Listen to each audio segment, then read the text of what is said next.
অনেক খিদা লেগে গেছে, যাই একটু বাড়ি থেকে কিছু খেয়ে আসি। আরে ভাই এখানে দেখি কামরাঙা আছে, তাড়াতাড়ি এইগুলাই খেয়ে নি। কি ব্যাপার রাজু, এখানে কি দেখছে? এ রাজু, কি হলো মা? তোর মনে হয় খিদা লেগে গেছে, তুই ঘরে আয়, তোর জন্য রেসিপি তৈরি করবো। আচ্ছা ঠিক আছে মা, তাড়াতাড়ি চলো। এই দেখ রাজু, আমার কাছে আছে পেয়ারা, পেয়ারা দিয়ে কিন্তু এখন রেসিপি তৈরি করবে। দেখ প্রথমে মুখ কেটে নিলাম, তারপর কিন্তু এই চামচ দিয়ে ভিতরকার অংশ কেটে নিতে হবে।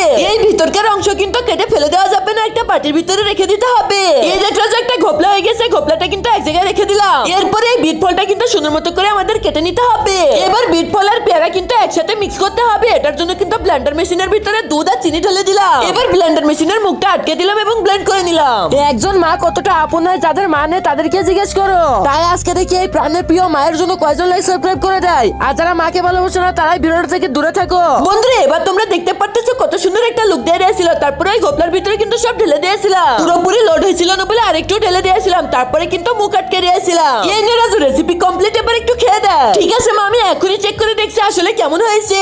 দেখি তো। আরে মা, সত্যি অনেক টেস্ট হয়েছে, তুমি একটু খেয়ে দেখো না। আরে হ্যাঁ বন্ধুরা, সত্যি অনেক টেস্ট হয়েছে। তো বন্ধুরা এরকম রেসিপি কে কি করে খেতে চাও অবশ্যই কমেন্ট করে জানিয়ে দাও।